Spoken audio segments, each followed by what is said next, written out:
presos com portadores de doenças respiratórias, né? Ou mesmo alérgica, pneumonia, câncer, preso diabético, pressão alta. Então, há um grupo de risco.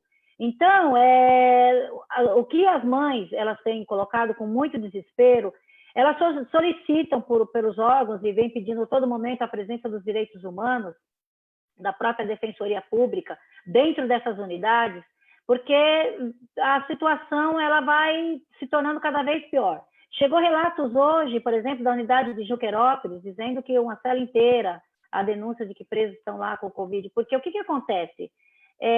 Os familiares não entram no cárcere, mas os agentes penitenciários, eles circulam, porque eles têm suas famílias, eles entram e saem. Então, e mesmo a questão dos presos, né?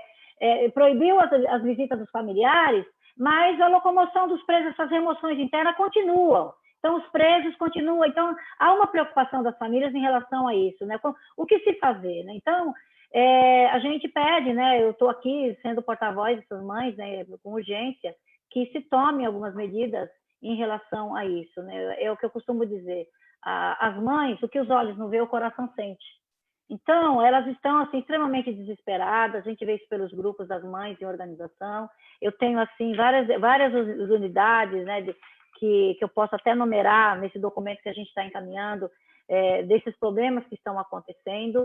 E a gente sabe, né, que o cárcere já é uma questão difícil, né? Eu acho que já é uma temática, alimentação, por exemplo. Havia várias denúncias de questão de alimentação, que é como está chegando agora. A alimentação que chegam estão com pedras, com insetos, continua chegando, né? Então, o que já era difícil, hoje, com certeza, né, está pior ainda, né? Eu costumo dizer, nós estamos configurados hoje dentro da nossa residência, estamos presos por conta desse vírus. Vocês imaginam a situação, né, dos presos lá dentro, como que se encontra, né? Então, a gente precisava urgentemente tomar algumas medidas, né, Leonardo, a própria Defensoria Pública, para que a gente possa tentar sanar, né? Eu não sei se vocês sabem, chegaram até hoje, inclusive uma das mães, dizendo que o Estado quer colocar container para isolar alguns presos nesses containers, dessa questão do vírus. Então, é muito sério, né? Eu acho que nós precisamos nos unir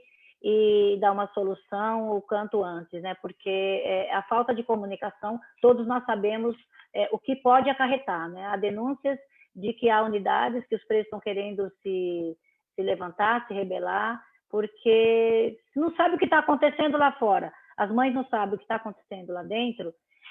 Isso é muito preocupante para nós todos da sociedade. Um pouco isso o relato. Obrigado, Sheila. Acho importante a gente falar aqui também que já foram registradas mortes tanto de agente penitenciário quanto de presos, né? De agente penitenciário já faz quase um mês que tem registro de morte. Desculpa, Cláudia, eu não mencionei os agentes, Imagina. mas é isso mesmo. A nossa preocupação da ONG também é em relação a isso, né? Não vamos dizer que também não são vítimas dessa política de Estado que é a questão do sistema prisional, né? Eles são vítimas também. Obrigado, Sheila. Carlos, você quer começar dando sua visão e tal? Como é que tem sido esses últimos meses?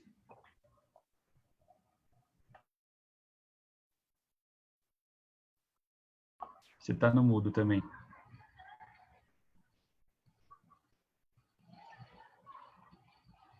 E agora, ok? Assim, valeu. Pessoal, boa tarde. Antes de mais nada, acho que talvez seja um ambiente mais democrático para a gente ouvir as pessoas de várias instâncias e de vários setores do sistema prisional brasileiro estarem falando, né? Antes de mais nada, é um prazer de conhecer vocês, prazer, Sheila. A fala da Sheila, ela registra bem o que vem acontecendo agora, né? Tantos pontos que ela citou, a questão da comunicação, alimentação, SEDEX, cartas, são pontos de quem vive ali o microcosmo do universo prisional, e mesmo que pareça questões irrisórias para os presos e também para os seus familiares, elas são muito importantes. As cartas são os de afetividade, de informação, como a Sheila colocou, né? E o que acontece no momento é um reflexo de digamos assim, de uma deterioração que já vinha acontecendo, né? Então eu vou pontuar um pouco a minha fala com alguns pontos que a Sheila colocou, não para rebater, mas para complementar, e também da minha vivência do que vem acontecendo, né? Eu voltei ao trabalho há uns 2 meses, após passar um ano aí em São Paulo fazendo o doutorado, e o cenário já foi o cenário de 2, 3 semanas antes do Covid. A comunicação, ela é bem restrita mesmo, Sheila. Eu trabalhei na questão das cartas antes de ir para São Paulo, né? Então, tinha um funcionário só para isso. Fazia a saída semanal e a volta semanal. E aí, quando eu voltei, essa função já não existia mais, imagina. A pessoa que fazia esse trabalho saiu e não foi ninguém entrou no local. Então, isso reflete também a falta de funcionários, né? Entre colocar alguém na segurança e alguém fazer a censura do material que entra e do material que sai, o material escrito, ou por deixar alguém na segurança, né? Eu mesmo voltei para a segurança, estou lá dentro. E além dessa modificação, né, da questão das cartas, também tem a questão do SEDEX, que a Sheila colocou, que é muito importante, porque muitos familiares, eles moram em regiões distantes, né? Tem um dia na semana lá que a família pode levar alguns produtos alimentícios, produtos de higiene e de limpeza, e essa entrega de produtos, ela foi cortada, né? Não está tendo esse fluxo. E um ponto mais grave ainda é a questão do preço do SEDEX, né? Essas famílias que já vivem em situação de vulnerabilidade, elas tiveram a sua renda provavelmente cortada em função, principalmente pessoas que vivem na informalidade, e aí você não pode arcar com os custos de enviar 3, 4 quilos de coisas via SEDEX. Então, ela reflete bem o que vem ocorrendo mesmo. E além disso, quando chega o material, ele não é pago imediatamente, até por questões de sanidade. Ele passa por uma desinfecção, tem alguns itens que tem uma data pela qual o vírus pode ficar ali na superfície, então ele é pago após uma semana do presidiário. Então pode ser que ocorra essa demora mesmo, Sheila. Faz todo sentido. Quanto à remoção interna também, foi um ponto que a Sheila tocou, que também pode causar a transmissão e a movimentação dos vírus. O que aconteceu, pelo menos na unidade de trabalho, foi a imposição de quarentena também, né? Todos os presos que chegam na unidade, eles são isolados e ficam com quarentena de 2 dias, e aí o serviço de saúde vai observando se vão apresentar sintomas. Não é feito o exame, até diante da dificuldade de exame que acontece no país todo, mas é feita uma observação, apresentação dos principais sintomas do COVID, e aí só após isso que eles vão para os convívios com os demais presos, né? Não sei se isso é um ponto isolado aqui no meu estado, mas quando você começa a olhar para essa questão da falta de visita familiar, falta de informações, o próprio desgaste, né, de ficar mais tempo isolado e mais tempo sem contato com a família, também, assim como a gente já não está curtindo a quarentena, diante de um contexto, né, de liberdade, imagina você em quarentena num contexto de liberdade já limitada. Então, pode gerar também questões de insegurança, de problemas emocionais, e tudo isso vai virando meio que uma panela de pressão, né? Tanto é que, assim, a gente já começou a receber, pelos serviços de inteligência, movimentos de rebeliões mesmo, em função dessa pandemia e seus impactos. Não sei se é interessante falar o quanto isso impactou na nossa rotina de trabalho, Gabi. A gente já comentou algumas reuniões e acho que pode solicitar também alguns pontos, né? A nossa rotina de trabalho foi bem alterada, né? A nossa movimentação lá nos presídios ela foi reduzida. Digamos que eu trabalhava antes a cada 3 dias, agora eu estou trabalhando a cada 6 dias, porque o intuito é de que esse contato externo e interno seja diminuído ao máximo, né? Então, quando a gente vai trabalhar, que a gente fosse a cada 3 dias, seria um fluxo maior de possibilidade de contaminação dos presos. A questão da limpeza aumentou muito, a questão da higienização aumentou muito. Diariamente é feito uma limpeza em todos os setores da prisão. Também tem sido feita uma borrifagem, né, de um produto descontaminante, higienizador, e também, assim, o meu estado não apresentou nenhum caso, né, tanto de interno quanto de agente penitenciário contaminado. E a grande questão, né, é esperar quando vai acontecer. A gente sabe que vai acontecer, isso também nos atinge, né, de alguma forma, porque a gente sabe que a possibilidade de contaminação lá dentro é muito grande, né, e a gente fica aguardando essa questão da ansiedade, do risco de transmissão para a família também nos afeta muito. E aqui no estado, alguns problemas de saúde considerados aí de risco, né, foram afastados, e aí também já onera ainda mais a questão da falta de efetivo, né? Se já era baixo para realizar todas as atividades que a gente tinha que realizar, agora, digamos assim, com 20% de agentes a menos, fica um pouquinho mais complicado. Mas eu acho que é isso, pessoal, e aí se vocês tiverem mais questões relacionadas a esse ponto do trabalho, eu posso estar passando para vocês. Obrigado, Carlos.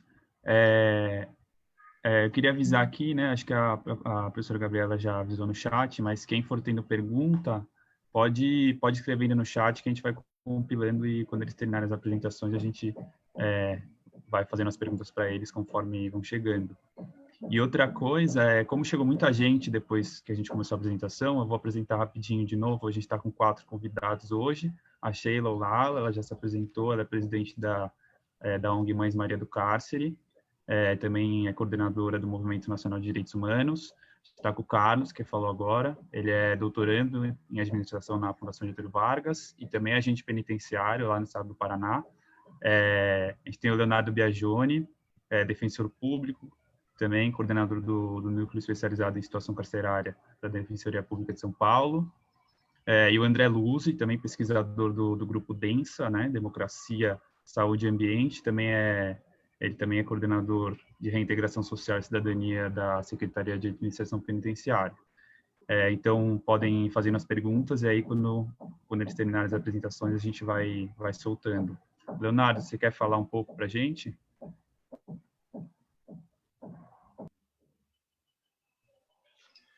Bom, boa tarde a todas e todos. Queria primeiramente aqui agradecer o convite, Cláudio, que você me fez aqui para poder participar. Fico agradecido. Queria também cumprimentar os outros participantes, todo mundo está assistindo, principalmente aqueles aqui com quem eu estou dividindo essa fala, Sheila, o Carlos e o André. Bom, acho que inicialmente até para me apresentar, como o Cláudio disse, sou defensor público aqui no estado de São Paulo e atualmente na coordenação do Núcleo Especializado de Situação Carcerária da Defensoria Pública do estado de São Paulo. Bom, esse núcleo, ele tem por objetivo realizar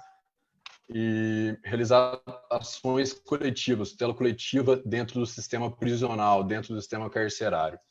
Entre elas, fiscalização em unidades prisionais, ou seja, inspeções em unidades prisionais aqui no estado de São Paulo, as quais nós realizamos aí todos os meses. Isso a partir de uma deliberação, de uma normativa interna que a Defensoria tem desde 2014 para a realização dessas visitas de uma forma periódica e sistemática. E diante disso, e até entrando aqui um pouquinho na fala da Sheila, a partir dessas visitas e ingressando no espaço do cárcere, é possível verificar série de violações que ali nós encontramos, né? Falar de cárcere hoje no sistema brasileiro, falar de prisões no sistema brasileiro é falar de um espaço de violações de direitos, um espaço deletério, onde nunca se foi garantido nenhum direito daqueles que estão previstos aí minimamente na Lei de Execução Penal, Constituição Federal e todos os outros ordenamentos jurídicos que existem hoje no Sistema Mundial de Proteção aos Direitos Humanos. Bom, quando a gente fala desse espaço e por que ele é tão violador de direitos, né, sem entrar muito numa situação sociológica desse espaço institucionalizado, essa instituição total que é o cárcere, de isolamento das pessoas com seus familiares, esse isolamento e distanciamento da sociedade e comunidade, é porque não é garantido minimamente aqueles direitos que deveriam ser garantidos às pessoas presas, uma vez que, quando lhes é tolhida a liberdade, esse é o único direito que, de fato, a pessoa não deveria mais ter. Mas não.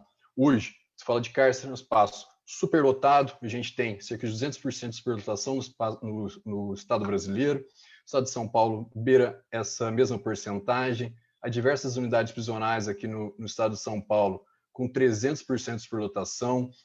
É muito comum realizar uma inspeção e verificar pessoas dormindo em banheiros, em espaços coletivos, dividindo colchões, 2 ou 3 pessoas dividindo os mesmos colchões. Isso quando há colchão para essa pessoa, dividindo os espaços aéreos das celas, ou seja, montando redes com seus próprios itens ali, como lençóis, que as próprias famílias mandam. A Sheila disse uma situação que é muito importante, que é essa ausência de garantia de direitos que o Estado propaga. Quem acaba arcando são os próprios familiares, que aqui no Estado de São Paulo, principalmente, percorrem aí distâncias muito longas desde a interiorização do cárcere, que começou aqui no Estado de São Paulo no final do último século, ou seja, todas as prisões hoje, a maioria delas estão aí no Oeste Paulista, enquanto a maioria da população do Estado vive na capital, região metropolitana, fazendo com que as famílias tenham que percorrer estradas por mais de 500, 600, 700 quilômetros para poder visitar seus familiares, levando jumbos com peso altíssimo para que possam entregar para essas pessoas, correndo o risco, inclusive, de chegarem lá e serem barradas nessas visitas e terem que voltar sem ver seus familiares. Isso porque o Estado, infelizmente, não arca aí com os kits de higiene. Aqui no Estado de São Paulo, 70% das pessoas presas que foram entrevistadas durante as inspeções realizadas pelo NESC, Núcleo Especializado de Situação Carcerária da Defensoria, relataram não receber minimamente um sabonete na periodicidade, na regularidade que as normativas prevêem. 71% das unidades prisionais de São Paulo registram racionamento de água, ou seja, sequer água há para essa população. Só um dado interessante, na verdade triste, de uma inspeção que a gente fez no final do ano passado em penitenciária de Cerqueira César, disponibilização de 3 horas e meia de água durante o dia. Há celas com 26 pessoas nessa unidade prisional. Calcula-se uma média de 8 minutos diário de água para cada pessoa naquela cela. Isso para banho, descarga, realizar as tarefas diárias, como escovar o dente, lavar as roupas, enfim. Precariedade da alimentação, a Sheila trouxe, cada vez mais tem se verificado não só a precariedade, mas a diminuição no número de alimentos nas unidades prisionais, algo que o Ministério Público, a gente inclusive instalou aqui o Ministério Público para a instauração de inquérito civil, e também no NESC a gente tem um procedimento aberto para verificar essa situação da alimentação nas unidades prisionais. A ausência de alimentação nos trânsitos judiciais, então, ou seja, quando a pessoa vai para uma audiência judicial, sai do cárcere, muitas vezes sai sem receber a primeira alimentação do dia, vai para uma audiência judicial, não recebe alimentação, volta para a unidade prisional, não recebe alimentação. Passa mais de 24 horas sem alimentação. Também já existe uma ação civil pública que está conclusa para a sentença que o NESC ingressou em relação a isso. Ausência de ventilação e iluminação nas celas, notória, além da superlotação, o espaço abafado que existe ali, ausência de ventilação cruzada nesses espaços, a diminuição no banho de sol. E aí até queria entrar numa situação que a Sheila trouxe, que acho que é bem importante a gente dizer, que esse cenário de violações de direitos que é o cárcere, sempre foi, é assim, ele se potencializa quando há, por exemplo, essa situação de pandemia. Veja-se que em uma unidade prisional, ao se verificar a suspeita de se ter um caso de Covid, coronavírus ali, de uma pessoa infectada com o vírus, se suspendeu o banho de sol, né? E se suspenderam as visitas, e se suspendeu a saída temporária, e se suspenderam os trabalhos externos, ou seja, essa situação que já era absolutamente violadora de direitos, naquilo que minimamente garantia-se um direito, ainda que não na sua completude, ainda se diminui. Hoje, o semiaberto em São Paulo funciona como regime fechado, o que diferencia o regime fechado de semiaberto. Minimamente seriam saídas temporárias e o trabalho externo um pouco mais amplo, o que não há hoje, né? A Sheila trouxe essa situação de incomunicabilidade, que é isso que os presos estão, incomunicáveis. O Carlos trouxe uma demora no ingresso das cartas, que é o único meio de comunicação, ou seja, não está havendo essa comunicação, não existe esse contato entre ambas as partes, entre o mundo extramuros e o mundo intramuros do cárcere. Infelizmente, com a ausência de visitas, impede-se a notícia de denúncias, que é o que inclusive deveria mover no Estado Democrático de Direito, que as entidades fiscalizadoras do cárcere ingressem, verifiquem o que está ali ocorrendo, e isso, infelizmente, é impedido no dia de hoje. E o Estado, que deveria garantir direitos, porque a gente tem que sempre lembrar, as pessoas estão custodiadas em unidades prisionais, elas são presos do Estado brasileiro. Então, se o Estado resolveu que essa era uma forma de cumprimento de pena, tem que cumprir essa pena de uma forma adequada. Hoje, de outro modo, essa pessoa está cumprindo uma pena, obviamente, inadequada, e ali não é o espaço para que ela fique. No entanto, nós vemos ações do governo federal dizendo que para se prevenir a pandemia nesse espaço de hoje, o que deveria haver um distanciamento entre presos com suspeitas, colocação em containers. Parece, se não irônico, é um desconhecimento muito grande da realidade. Quando você fala de distanciamento de 2 metros entre pessoas que, assim, em celas que dividem em um espaço de menos de 6 metros, 20 e poucas pessoas, como vai ter 2 metros de distanciamento? Não existe cortinas para isolar pessoas umas das outras. Isso é um desconhecimento notório da realidade.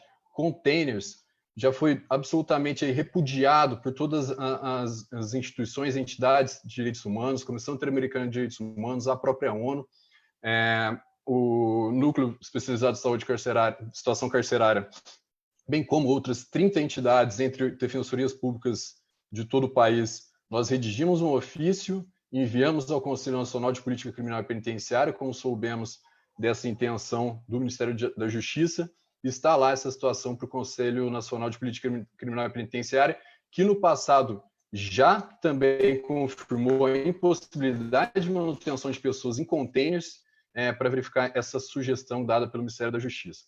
Bom, então, o que nesse contexto deveria ser feito? O que há muito se pede para ser realizado? Todas aquelas instituições, entidades sérias ligadas ao cárcere já pedem há muito tempo o desencarceramento, né? Não há como sobreviver no espaço desse um país mais. Nós chegamos a 750 mil pessoas presas, com 300 e poucas mil vagas, uma exportação de 200%, pessoas negras, corpos negros amontoados em celas sem a adequação dos direitos ali necessários à própria sobrevivência dessas pessoas.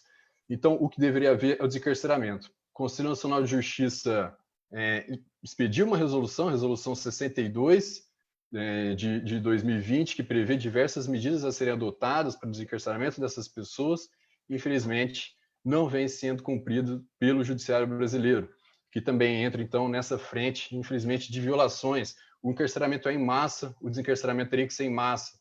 Todos os habeas corpus coletivos impetrados pelas defensorias públicas no Brasil afora foram indeferidos pelos tribunais, exceto o habeas corpus que tratava em relação à fiança, a libertação, então, das pessoas que estão presas pelo não pagamento de uma dívida, né, que seria a fiança em relação a esse Estado. E por que é necessária essa medida de encarceramento? Um fato único já comprova isso. O primeiro preso, morto, no estado de Rio de Janeiro, foi negado a ele pedido de liberdade feito pouco tempo antes. Então, ou nós vamos desencarcerar, ou nós vamos ver essas mortes. Depois a gente pode falar um pouco sobre isso, do que tem acontecido no mundo, mas é importante dizer que falta equipe de saúde nas unidades prisionais.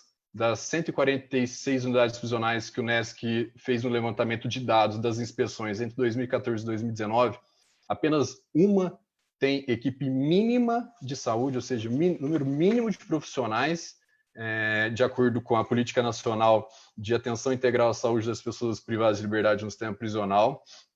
Então, falta médicos, falta enfermeiros, falta toda a equipe de saúde para prover o mínimo para essas pessoas. E se nós continuarmos assim, agindo, se já não era possível garantir minimamente uma saúde adequada a essas pessoas, a Sheila trouxe em relação à tuberculose, a incidência de tuberculose dentro das unidades prisionais é 4.500 vezes maior, 4.500% maior do que fora do cárcere. 24 mil pessoas tinham doenças diagnosticadas ali como doenças transmitidas ou agravadas por estarem ali confinadas em celas. Então, se nós continuarmos nesse caminho, como a gente sempre fez, que é do encarceramento e da diminuição de direitos, quando surge um novo fato, nós vamos ver ali, sem dúvida, um genocídio sem precedentes. Obrigado, Leonardo.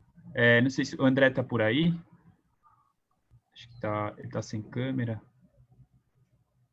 Acho que está por aí, né? Bem? Oi, tudo bem, André? Maravilha.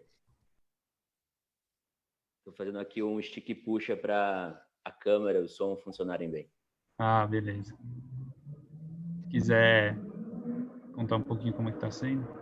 Não, tranquilo. Só para dar uma atualizada, eu sou André Luzes, sou do DENSA, que é o grupo de pesquisa vinculado à Universidade Federal de Uberlândia, Democracia, Saúde e Ambiente. Sou também pesquisador do LabGPEN, que é um laboratório de estudos sobre gestão penal vinculado à UNB, e sou funcionário público na Coordenadoria de Reintegração Social e Cidadania da SAP. Não sou coordenador, sou um funcionário da equipe técnica. Nesse momento, agradecer o convite, né, do Núcleo de Estudos e todos vocês que nos acompanham de forma online. É bem interessante a gente pensar, né, como foi colocado até agora, algumas dimensões. Como dizem os movimentos sociais em nível transnacional, eles comentam que não é possível voltar à normalidade, uma vez que era o problema, né? A gente não quer voltar ao que foi antes da crise sanitária, antes da pandemia. Nós temos que pensar o que a gente coloca no lugar enquanto a gente vai fazendo esse atendimento emergencial, esse atendimento de urgência. E aí vale muito a pena lembrar um texto do Camus, do Albert Camus, que é o Estado de Sítio. E quando toda a burocracia estava comendo, né, no período da peste, foram tirar a casa de uma mãe e ela disse: olha, se negam o pão ao meu filho, não serão belas palavras que farão lhes perdoar.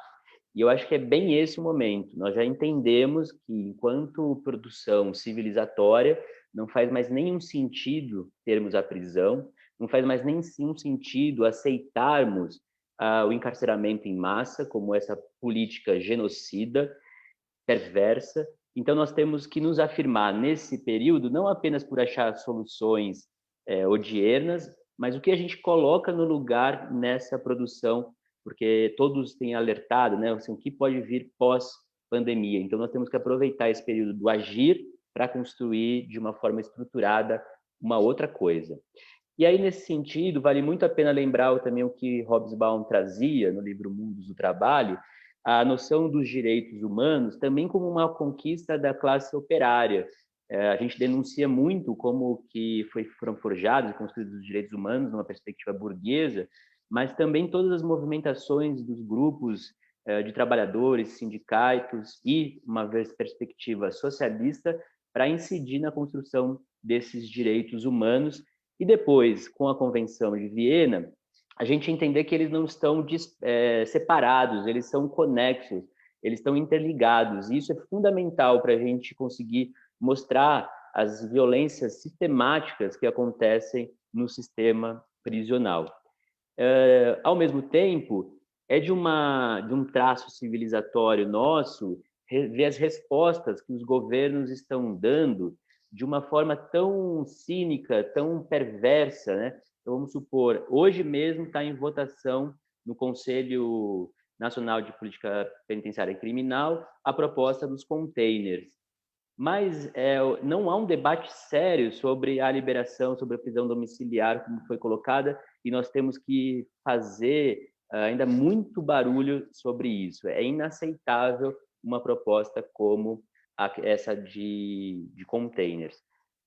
Mas também o Paulo Arantes, ele trata no livro Novos Tempos do Mundo, e é muito interessante a gente resgatar essa produção dele, fazendo uma análise do texto do Vacan, que ele trata, né, sobre o punir os pobres, a nova gestão da miséria nos Estados Unidos.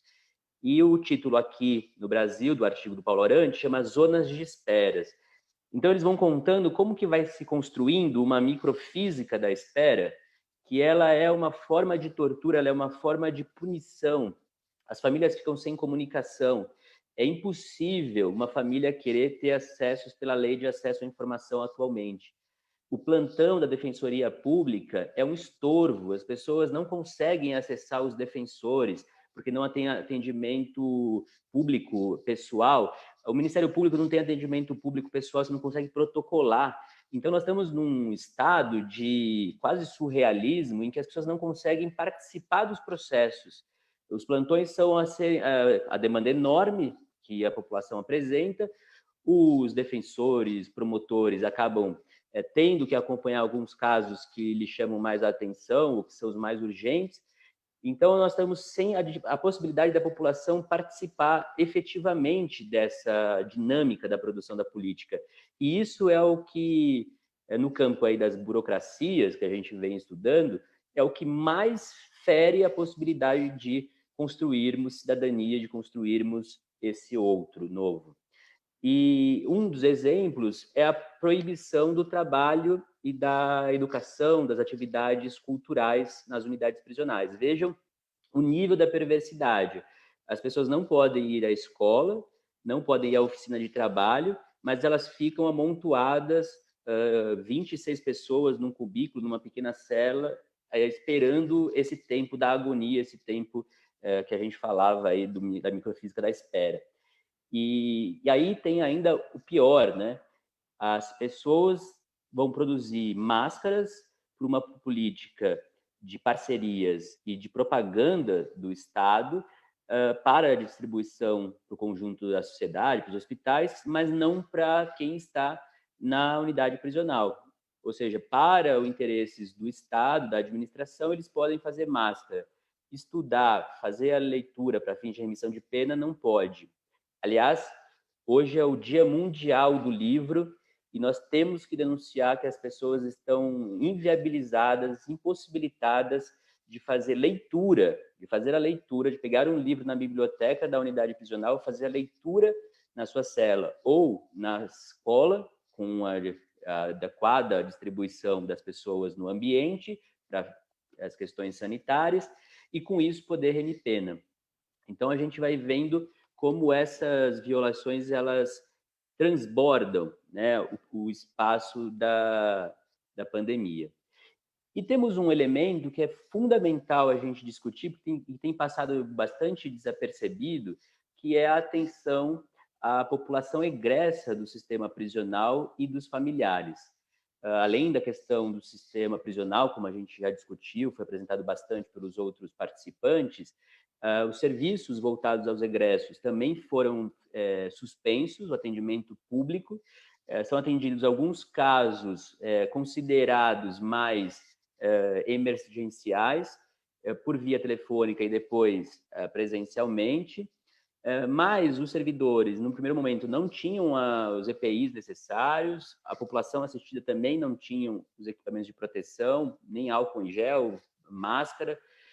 Agora, no dia de hoje, saiu no Diário Oficial a Coordenadoria de Reintegração Social comprando R$16 mil em máscaras da FUNAP, a fundação vinculada à secretaria, sendo que nós temos um orçamento da Secretaria da Administração Penitenciária de 4 bilhões e 500 milhões de reais. É um orçamento muito grande. Fora o Fundo Penitenciário do Estado, que a gente tem discutido muito pouco de como utilizar o fundo penitenciário para garantir atendimento adequado em saúde, para fazer as ações de assistência à educação, como foi informado e a gente sabe da necessidade disso. Então, a sociedade civil precisa também fazer uma plataforma, fazer um monitoramento e cobrar do Estado, como o Tribunal de Contas do Estado e o Tribunal de Contas da União já alertaram, de ter espaços para a transparência dos gastos públicos com o enfrentamento da Covid-19.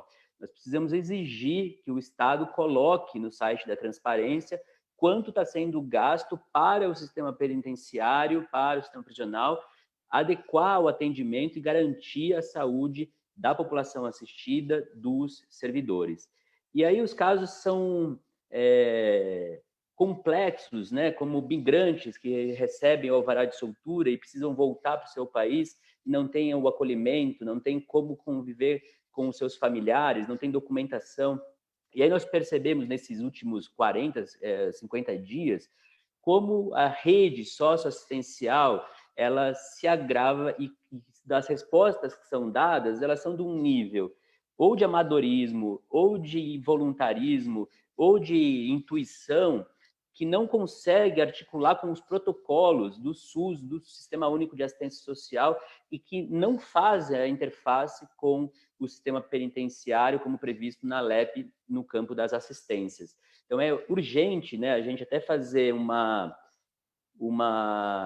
travessia de não olhar apenas para a LEP, para o campo das assistências, mas também trazer o olhar da garantia dos direitos sociais, o artigo 6º, para as pessoas que estão privadas de liberdade, para os familiares e para egressos do sistema prisional.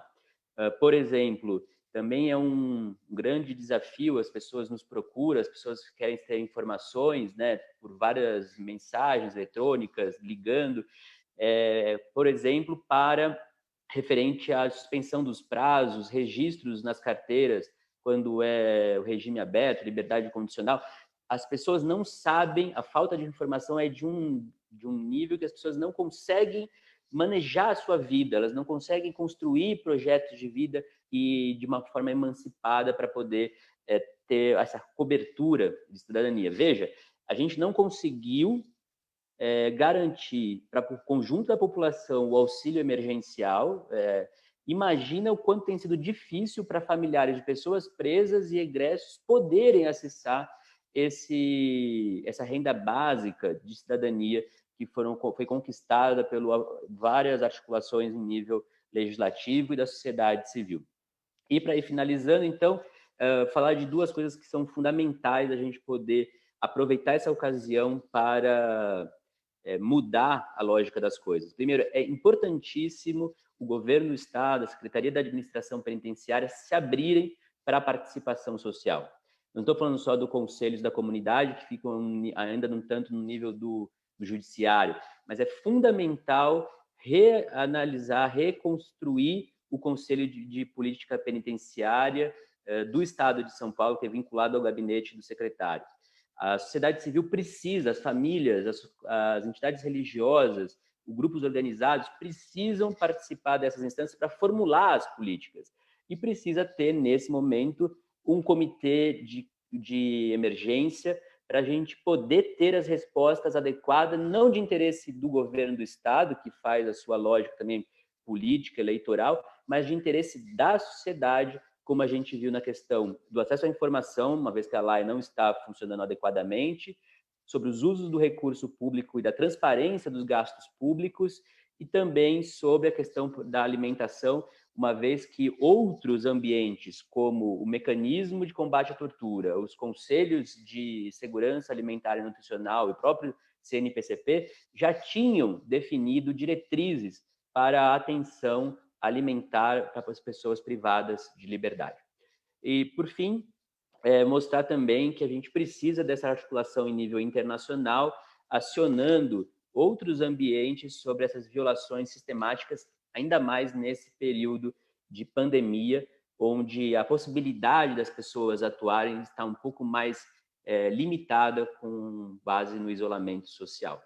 Aí falo do Tribunal Penal Internacional, do ONU, a Comissão de Direitos Humanos e também na OEA. Precisamos levar essas informações enquanto não tiver um diálogo profundo do Estado com a sociedade civil.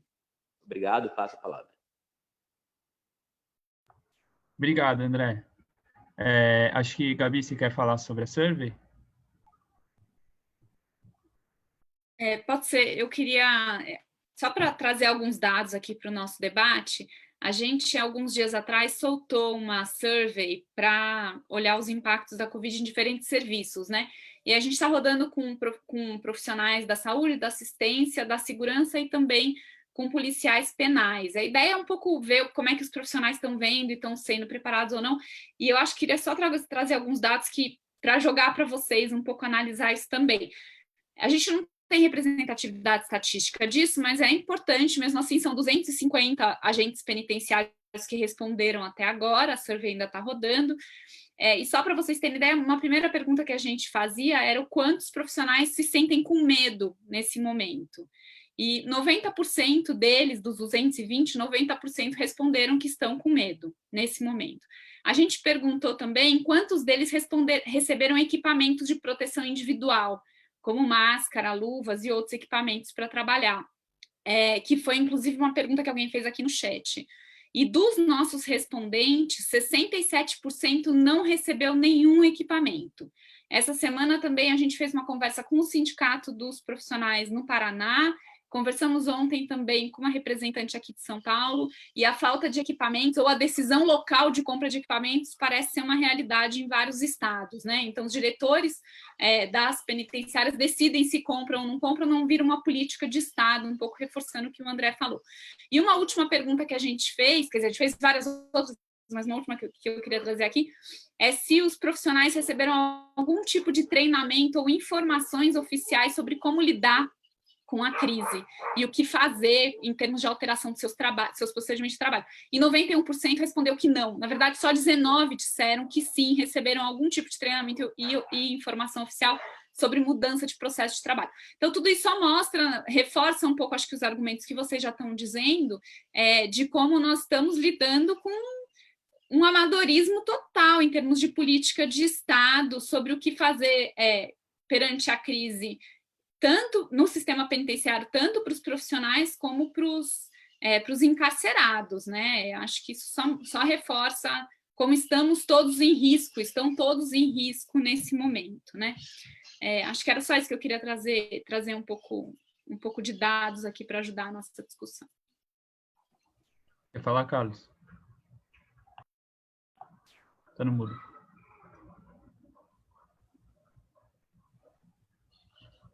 Está no mudo, acho. Isso. Agora? Agora foi. Então, só para aprender a dinâmica, tem algumas perguntas ali que eu posso colaborar.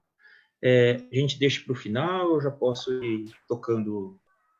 Eu acho que pode ir tocando, e aí conforme for, e eu vou tentando compilar, né, as perguntas. Então pode ir tocando as que você já leu, se quiser ir lendo também o que você está respondendo, e aí eu vou incluindo outras.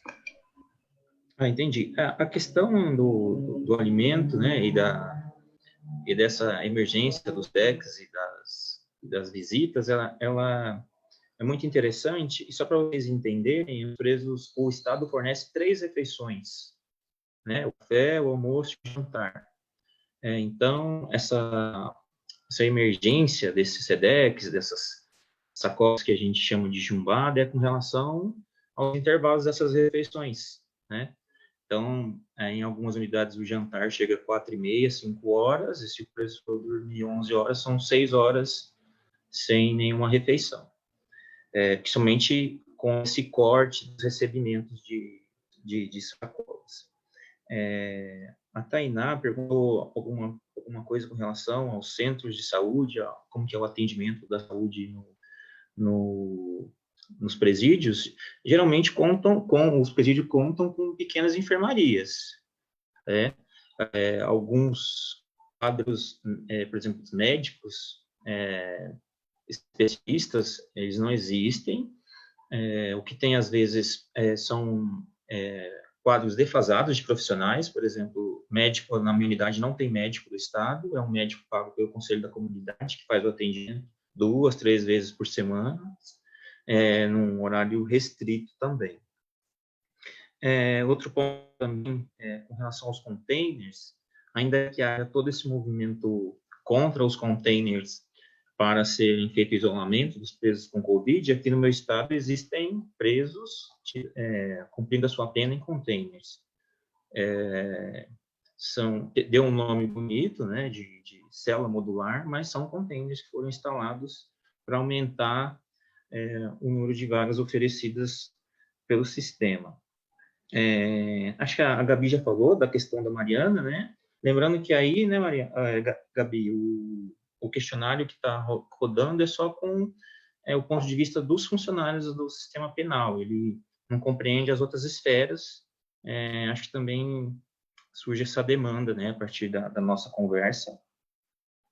E também reforço, né, esse chamado que o André faz com relação a olhar mais para esse sistema, né, o sistema penal. Afinal de contas, a gente já está com a terceira maior população penal no mundo. Ela está beirando 750, aliás, quase 800 mil pessoas privadas de liberdade sob essas condições de invisibilidade mesmo. E essa invisibilidade, ela perpassa nós, os funcionários, os presos, os seus familiares e todas as demandas envolvidas no sistema. Para a questão do kit de higiene que é fornecido pelo Estado, tem alguns... vou falar como funciona na minha unidade, ele é bem limitado também. Ele é feito por sabonete, sabão, creme dental, uma escova dental e um barbeador. Aí, né, nesse período de pandemia, produtos de limpeza mesmo, como detergente, desinfetante, sabão em pó, água sanitária, eles eram supridos por essas sacolas que os familiares levavam, né? Não tem esse fornecimento contínuo para os apenados. Acho que é isso, pessoal.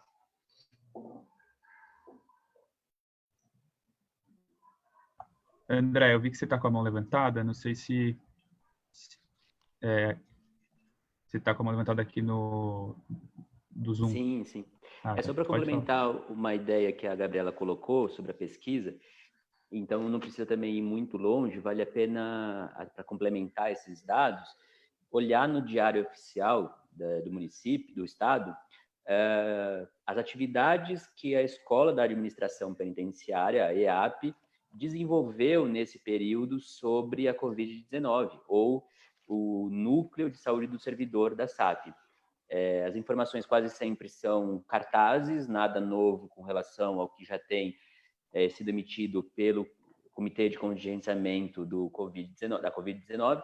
Então, não existe um espaço de produção de um conhecimento, de uma escutativa dos servidores, de uma lógica de articulação entre o serviço, que a gente chama de, no campo da saúde, né, porque eu fiz o doutorado na Faculdade de Saúde Pública em práticas de serviço, que é a organização do processo de trabalho. Quem está na linha de frente consegue entender as dinâmicas do processo de trabalho e consegue criar fluxos, criar rotinas, procedimentos, e a gente fala com os dirigentes, estão todos muito atarefados, mas não conseguem ouvir a voz dos servidores e construir com os servidores. E mais gravemente agora, apesar do serviço da SAP ser considerado essencial, no último decreto sobre cortes dos gastos públicos, os servidores da SAP ficaram fora dos serviços essenciais.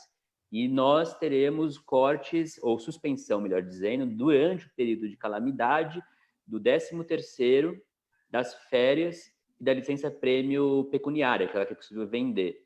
Então, você imagina, os servidores já não têm EPI, já não têm assistência, o diálogo com os dirigentes, estão bloqueados esses espaços de construção participativa das políticas, é um compasso de espera enorme, porque ninguém sabe, nem tem diálogo com a universidade, com pesquisadores, acadêmicos, para instruir os seus processos com base em evidências e ciência. E agora ainda o desânimo dos servidores com relação a essas decisões, com relação à suspensão dos seus direitos de remuneração. Para finalizar essa outra intervenção, dizer que também em nível federal não é diferente. Aqui tem uma portaria de hoje do DEPEN, Departamento Penitenciário Nacional, e que, imagina, né, quase 60 dias da situação da crise sanitária, eles vão emitir uma portaria que suspende nas penitenciárias federais as visitas, os atendimentos de advogados, atividades educacionais de trabalho, assistências religiosas e as escoltas. Ou seja, eles ainda produzem anticivilização e ainda isso vai ser, se aconteceu para as penitenciárias federais, o sinalizador para os estados. Agora, vamos ver também como que o negócio fica, uma vez que o Moro já também falou que está saindo do barquinho. A gente vai ter, talvez, novidades aí nos próximos dias, a gente precisa estar bem atentos. Eu vou tentar aqui fazer juntar as perguntas que a gente está vendo no chat, né? E aí a gente vai complementando também. Eu vou passar para a Sheila, depois para o Leonardo.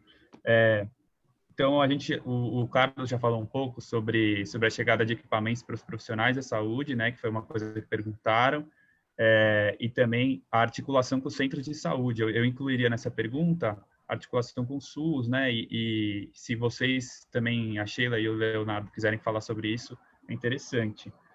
Uma coisa que foi perguntada aqui também, que o André acabou falando agora um pouco, é sobre a participação, né, então a escuta, tanto das famílias quanto dos funcionários. Eu acho que a Mari citou aqui na pergunta uma iniciativa da Pastoral Carcerária, e a pergunta é se essa é uma iniciativa isolada ou se essa participação está acontecendo de outras formas, né? Outras coisas que vieram nas perguntas aqui é a violação dos direitos, né? Então, se os juízes têm o direito de, por exemplo, impedir o desencarceramento, que foi uma coisa citada pelo Leonardo. E eu incluiria nessa pergunta também o acesso à justiça, né? Como essa fase, esse período que a gente está passando de pandemia, como que o acesso à justiça tem sido, que já é extremamente limitado, como tem sido nessa fase, né? Então, a gente está vendo aqui nas falas de vocês que está muito explícito o quanto está escancarando vários problemas do sistema penitenciário. E acho que esse poderia ser um deles que vocês poderiam comentar. Então, a atuação da Defensoria, como é que a Defensoria tem sido acessada nesse período? E aí a Sheila pode dar a visão também das famílias, né?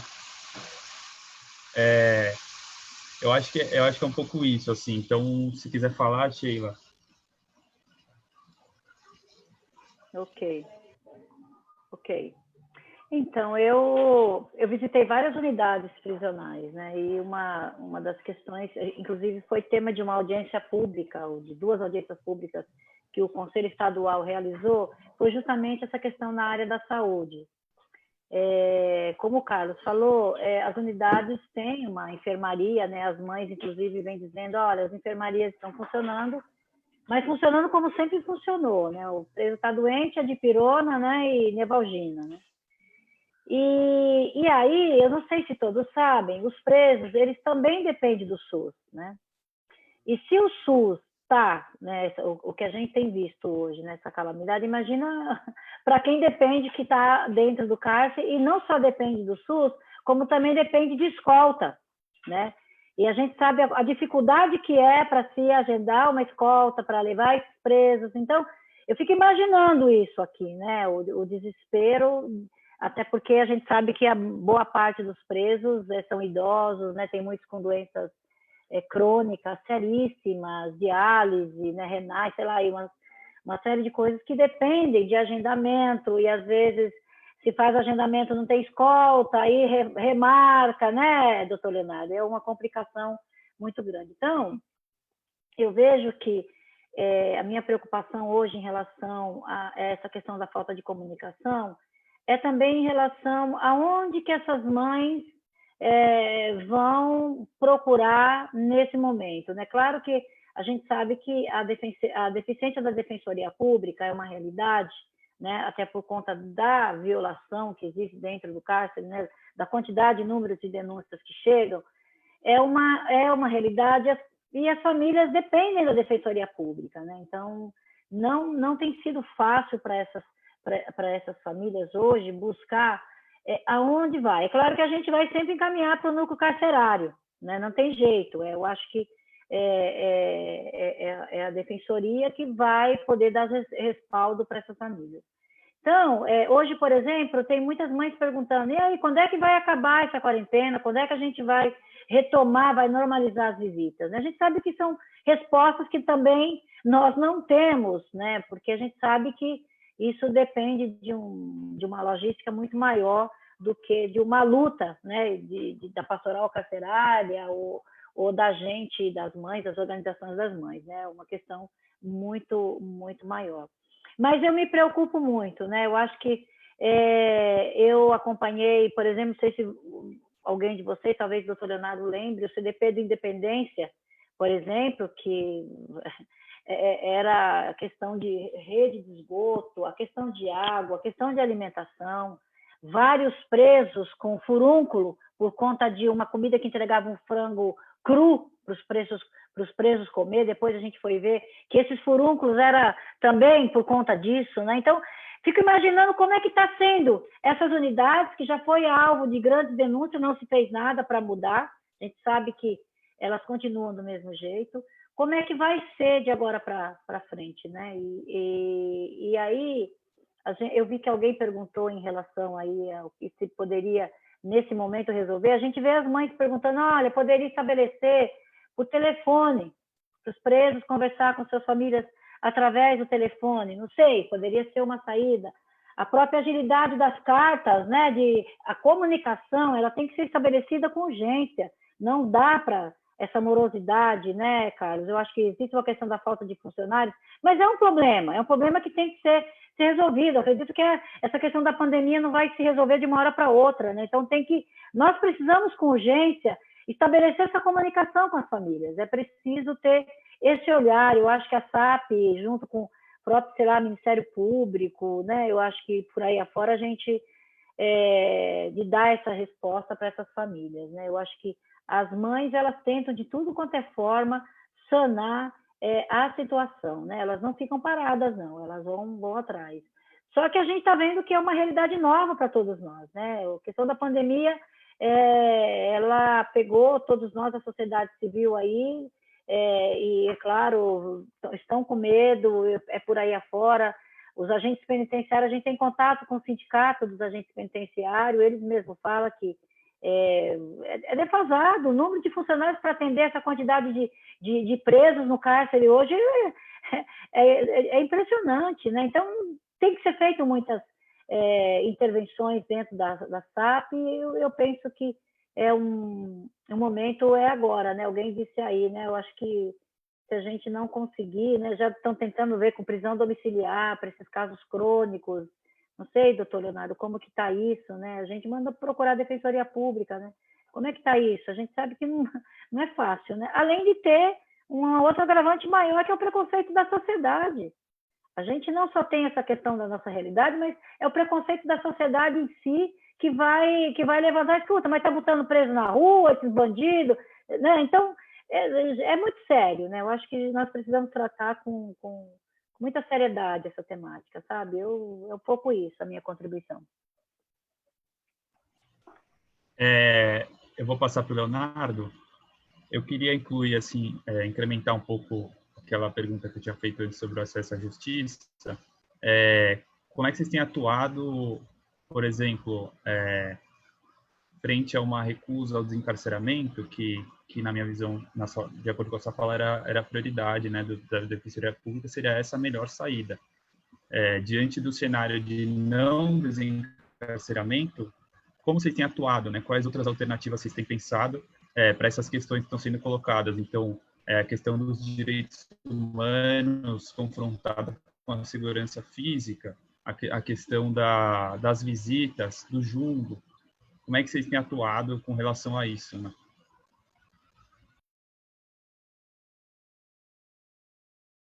Bom, ótimo, Cláudio. Só voltando à questão de saúde, que eu acho que tem várias perguntinhas aqui, a Gabriela trouxe também um linkzinho aí. Acho que o Giordano trouxe, falando aqui até da resolução do CNJ, que autoriza o sepultamento sem prévia lavratura do registro civil de óbito. Acho que está falando, inclusive, da portaria conjunta número 1 da Corregedoria Nacional de Justiça e Ministério da Saúde. Bom, se for usado, depois pode corrigir, Jordano, se não for isso. Mas é uma preocupação gigantesca, né? Porque a pessoa ela vai acabar sendo executada, a gente não vai saber nem o motivo desse óbito, né? No entanto, a gente não precisa nem ir longe. Ainda que não houvesse essa portaria, veja se conforme o site do DEPEN, atualizado de agora, 651 testes somente em todas as unidades prisionais do país, ou seja, menos de 0,1% das pessoas presas foram testadas, um número absolutamente baixo, então nós não teríamos condições de saber o número de pessoas aí que de fato estão infectadas dentro do sistema prisional.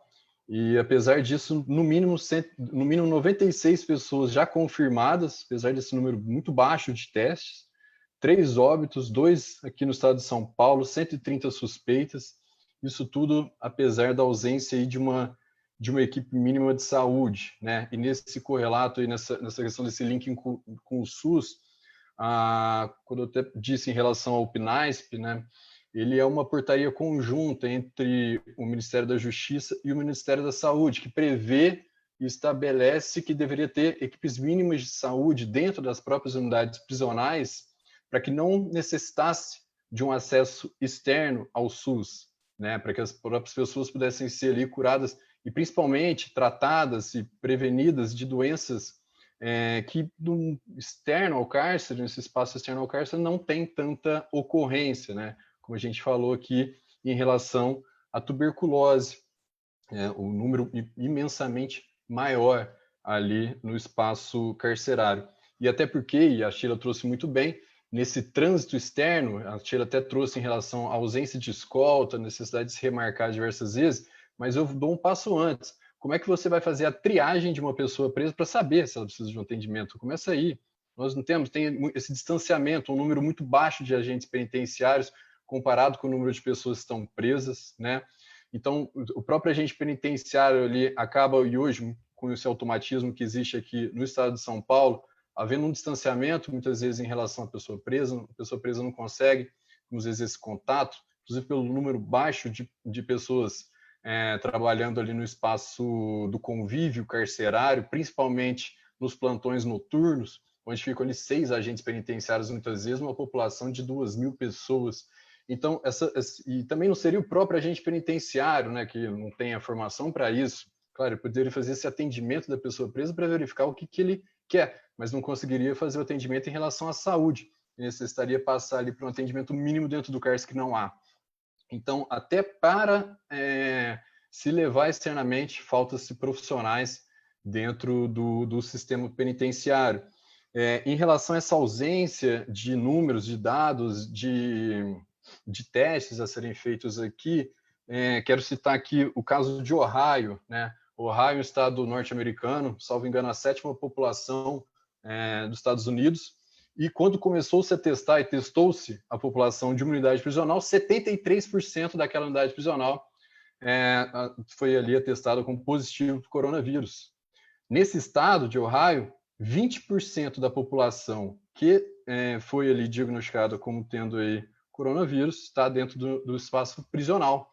Nova York, também, epicentro dessa pandemia, nós vemos que 7 vezes mais números dentro das unidades prisionais que fora, né? 14,5 em cada 1.000 pessoas presas em Nova York estão aí diagnosticadas com coronavírus. Isso nos preocupa muito, porque se nesses locais onde tem realizado testes, tem verificado esses números, porque aqui no Brasil é diferente. Alguém trouxe em relação às inspeções, eu já quero mostrar também com o que se trouxe aqui em relação aos juízes, o papel do Poder Judiciário. Bom, todas as vezes que nós realizamos inspeções, depois da inspeção é feito um relatório do que foi verificado naquela inspeção, principalmente as violações de direitos que foram identificadas, e são feitos pedidos judiciais, pedidos para os corregedores de presídios, né, os juízes corregedores de presídios, nos departamentos estaduais de execução criminal aqui no estado de São Paulo, que são 10. Infelizmente, a negativa é praticamente de 100% em todos os pedidos que são feitos, né? A gente está coletando dados para realizar, a gente inclusive realizaria provavelmente em junho a primeira audiência pública em relação às inspeções feitas pelo Núcleo Especializado de Situação Carcerária.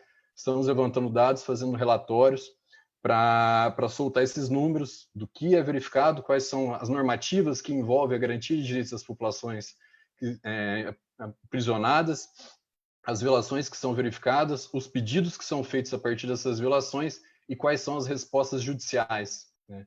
Por exemplo, em relação ao racionamento de água, nós nunca tivemos uma resposta favorável do Poder Judiciário, em que pese verificado, e muitas vezes até dito pelo próprio diretor da unidade prisional, muitas vezes está estampado nas unidades prisionais o racionamento de água em cartazes, e ainda assim há, infelizmente, essa conivência do Poder Judiciário, que, tal qual como nesse assunto de violação de direitos coletivos no espaço carcerário, acaba ocorrendo, infelizmente, nos pedidos de soltura que têm sido realizados. A Defensoria tem realizado milhares de pedidos nesses últimos tempos, baseados individuais, baseados na recomendação, na resolução 62 do CNJ. E, infelizmente, ainda não, obviamente, não houve um compilado, espero que a administração da Defensoria possa compilar esses dados e os resultados. O número é gigante de indeferimentos. O Tribunal de Justiça disse que havia foram deferidos 2.000 pedidos.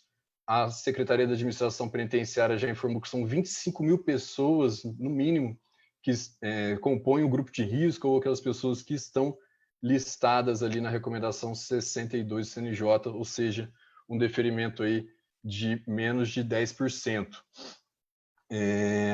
Eu queria trazer aqui que o Cláudio mencionou em relação ao acesso à justiça.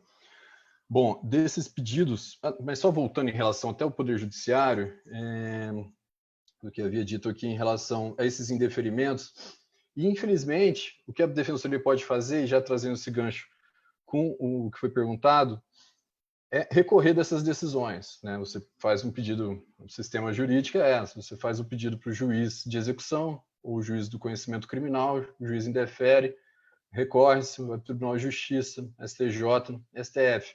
No entanto, as decisões nessas mais diversas instâncias, nesses mais diversos graus, é a mesma, né? É a do indeferimento, é da manutenção do cárcere e da conivência com as violações de direitos. Infelizmente, não se respeita a Constituição Federal. A nossa mais alta corte, infelizmente, no país, já deu alguns sinais muito claros do desrespeito à Constituição Federal. Eu queria citar aqui o exemplo da presunção de inocência, que ficou tanto tempo mitigada e não foi respeitada, dando-se um entendimento absolutamente diverso do que diz expressamente o texto constitucional em relação à presunção de inocência, que só não pode ser considerada quando houver trânsito em julgado, e houve essa alteração do entendimento, ferindo expressamente o texto constitucional para se entender que seria a partir do julgamento em segunda instância, o que não teria qualquer brecha para essa interpretação constitucional, que infelizmente foi mudado em novembro do ano passado, no entanto, numa votação de 6-5. Então, se o Supremo Tribunal Federal, a instância máxima, passa essa visão da possibilidade de se distorcer o próprio texto constitucional, infelizmente isso vai acabar pairando por todo o judiciário brasileiro, e é o que ocorre.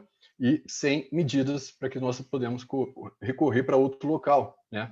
Muitas vezes aqui o André trouxe, por exemplo, Comissão Interamericana de Direitos Humanos, a própria ONU, que são sempre instadas, a Defensoria sempre leva diversos casos para esses locais. No entanto, não há ali medidas efetivas, muitas vezes proferidas por essas instâncias internacionais, e quando são feitas, não são observadas pelo Estado brasileiro, trazendo aqui recentemente a recomendação 62, que foi tão elogiada pela Comissão Interamericana de Direitos Humanos e pela própria ONU como medida a ser seguida em todo o mundo, não vem sendo seguida no próprio território brasileiro. Em relação ao acesso à justiça, a Defensoria não está, infelizmente, em todas as comarcas. No país inteiro, somente 40% das comarcas contam com defensoria pública, o mesmo ocorre aqui no estado de São Paulo. Infelizmente, há um número absolutamente reduzido de defensores para a necessidade de toda a população, em comparação com o próprio Poder Judiciário, em comparação com o Ministério Público, e um número altíssimo de atendimento, uma vez que a gente atende aí a população mais necessitada. E agora, quando se centraliza nesse atendimento que da noite para o dia começou-se a ser, infelizmente, remoto, né, teve que se readequar a todo o atendimento da população, gerando diversos entraves, igual o André trouxe, para esse acesso, novamente, à população carente. E isso, sem dúvida, há um conhecimento da própria Defensoria em relação a isso. E as ações judiciais, no entanto, têm todas sido realizadas. A Defensoria se antecipou e pediu para a Secretaria da Administração Penitenciária a lista de todas as pessoas com comorbidades, todas as pessoas que estavam em grupos de riscos, sem necessidade do próprio atendimento do familiar. A Secretaria da Administração Penitenciária passou todas as listas que a Defensoria pediu e os defensores têm realizado todos esses pedidos, mas não só esses individuais, bem como medidas coletivas. O próprio Núcleo de Situação Carcerária entrou com medida coletiva, porque não adianta também, nesse espaço de pandemia, no encarceramento que é em massa, nessas necessidades de urgência, tão somente de demandas individuais, mas a necessidade de demandas coletivas, habeas corpus coletivos, para que haja um desencarceramento célere e em massa. Isso foi feito em relação à população idosa, isso foi feito em relação à população feminina, com filhos menores de 12 anos, grávidas, lactantes, e infelizmente temos esbarrado no Poder Judiciário. E para complementar o que o Cláudio trouxe, que além dessas medidas de desencarceramento, o que tem sido realizado pela Defensoria, primeiro eu gostaria só de afirmar que a necessidade é o desencarceramento. Não adianta estabelecer melhores ou maiores direitos dentro de um espaço que é violador por natureza. No entanto, para minimizar uma situação que ali existe, a gente ingressou como amicus curiae num mandado de segurança que foi impetrado por um sindicato de agentes penitenciários aqui do estado de São Paulo, que pedia tão somente que impedir as visitas de familiares, e as visitas de familiares aqui no estado de São Paulo hoje, elas não estão impedidas pela secretaria, mas por uma decisão judicial de uma juíza que não é competente, né, porque já havia um processo análogo, na verdade, dois processos iguais, instaurados por outros dois sindicatos aqui antes. Então, essa juíza ela não poderia julgar, no entanto, julgou e impediu que as famílias visitassem as pessoas presas. O que a gente pediu ali é que fosse cumprida a resolução da Secretaria da Administração Penitenciária, que trazia uma forma de triagem e restrições ao espaço interno, mas melhor, o que a gente acha que deve ser garantido e ampliado é telefones públicos no espaço dos cárceres, e a gente trouxe isso, que a Sheila acabou de comentar aqui, porque isso já teve em outras unidades prisionais, tanto em outros estados como em São Paulo, como é uma realidade mundial a existência de telefones públicos no espaço carcerário, bem como telechamadas. Hoje, se vocês ingressarem no site do DEPEN, tem uma lista do que tem sido feito em diversos países no mundo. A maioria dos países que tem restringido visitas tem estabelecido outras formas de comunicação externa e não mantendo essa incomunicabilidade que há hoje no sistema prisional brasileiro, que foi o que a gente pediu ali. Se não há, então, esse contato entre os seus familiares, que se dê de outra forma. E a gente sugeriu ali telechamadas, a Argentina já avançou nesse sentido, inclusive pediu uma normativa esse mês em relação a isso. Diversos outros países que era já possível a chamada telefônica, se aumentou o número de minutos e chamadas dos presos com seus familiares. Foi impedida a saída temporária, né, da noite para o dia. Houve inclusive algumas rebeliões aí, o André sabe muito bem disso, algumas fugas, com base no impedimento da Corregedoria do Tribunal de Justiça da noite para o dia, um dia anterior à saída temporária, que é tão cara à população prisional e aos seus familiares. O Carlos também, como agente prisional, com certeza sabe dessa realidade. E, no entanto, um dia antes de ocorrer a saída temporária, foi retirado esse direito da população, justificando-se na pandemia, e agora nós já impetramos um habeas corpus em relação a isso no Superior Tribunal de Justiça. Para quê?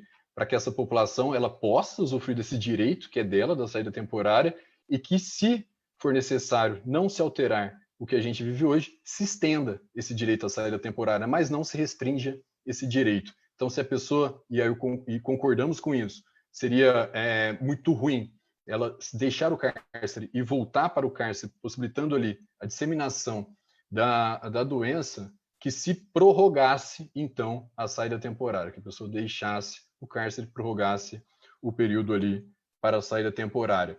Em diversos pedidos já fizemos, em todos os semiabertos, fizemos pedidos para que, se não houvesse racionamento de água e houvesse a entrega de kits de higiene de acordo com a resolução, se não me engano, número 4 de 2017 do Conselho Nacional de Política Criminal e Penitenciária, que diz a quantidade e periodicidade de kits de higiene que tem que ser entregues para as pessoas que estão presas, bem como o fornecimento para agentes penitenciários de equipamentos de proteção individual, álcool em gel, enfim, tudo o que fosse ali necessário também para os profissionais que trabalham no cárcere, que tem também ter, obviamente, toda a proteção e os cuidados ali que são garantidos à população prisional. Acho que é um pouquinho disso, Cláudio.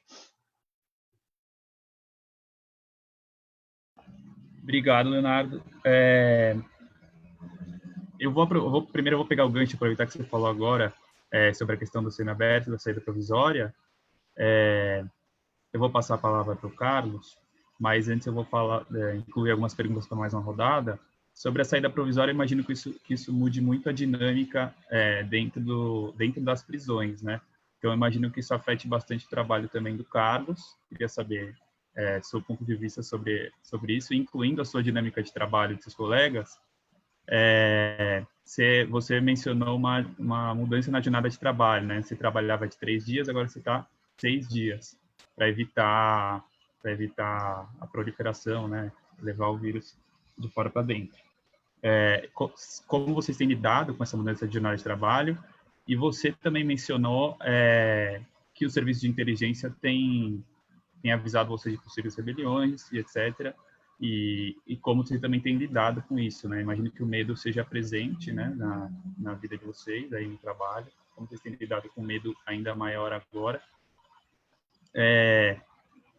E aí, para mais uma rodada de perguntas, também queria incluir a parte das medidas concretas, né? O Leonardo falou agora um pouco sobre o telefone público, mas seria legal também ouvir do André, do Carlos e da Sheila o ponto de vista de cada um de vocês sobre essas medidas concretas, dado o cenário de encarceramento em massa e que isso está sendo exacerbado agora.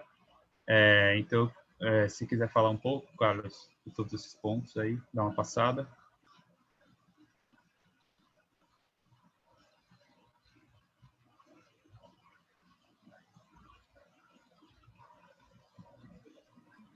Oi.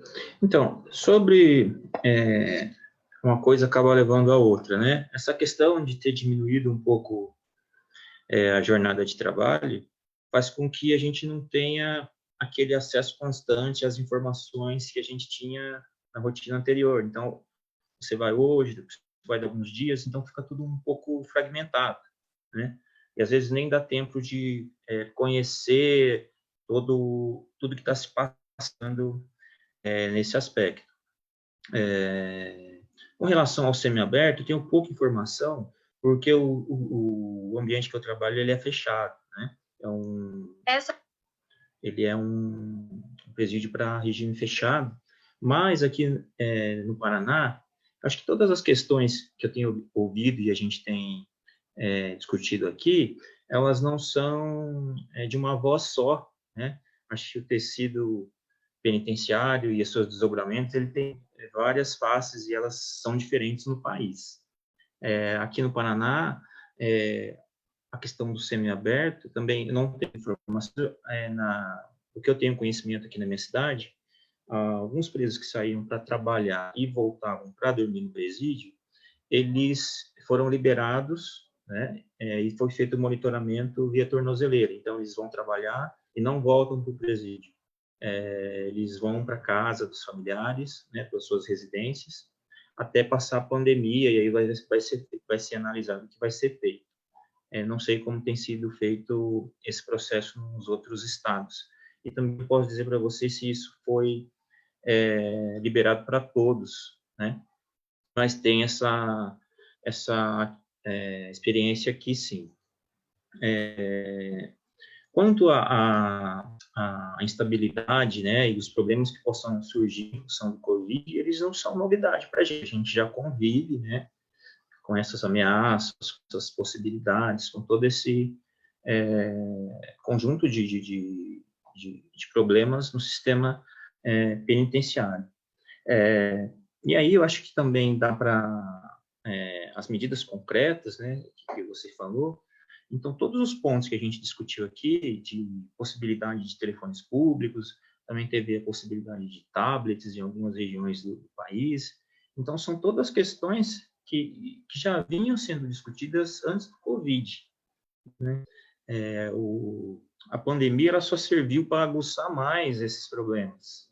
São todas questões muito delicadas, muito pertinentes, e que não são de agora, elas já existiam, né?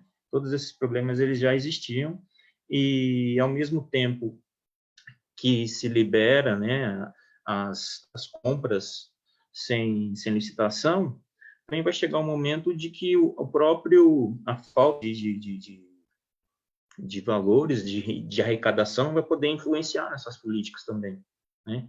Você vai fazer as licitações ou as compras e eu penso que em determinado momento o problema de falta de caixa diante da pandemia também vai ser um problema que vai agravar mais o andamento essas medidas concretas. Acho que é isso, esses pontos que eu queria deixar. Não sei se tem mais algum, Cláudio, que você colocou, que eu deixei de anotar aqui, mas são experiências diferentes. Eu imagino que São Paulo tem uma realidade e os números também são divergentes do que eu tenho evidenciado aqui. Obrigado, Carlos. André, eu vou passar para você e eu queria incluir também, pedir que você fizesse uma avaliação, né, do trabalho da Secretaria de Administração Penitenciária de São Paulo nessa fase. Como é que tem sido esse período do ponto de vista da Secretaria, né?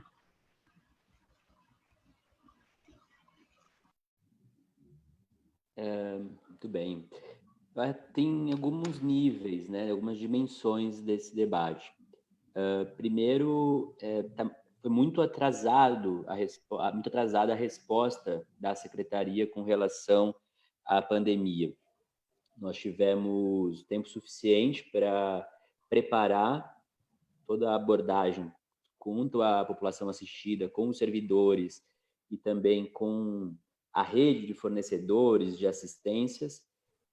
Existe uma grande perversidade, que continua sendo a questão da disciplina e da segurança em detrimento dos demais direitos e das mais diferentes assistências.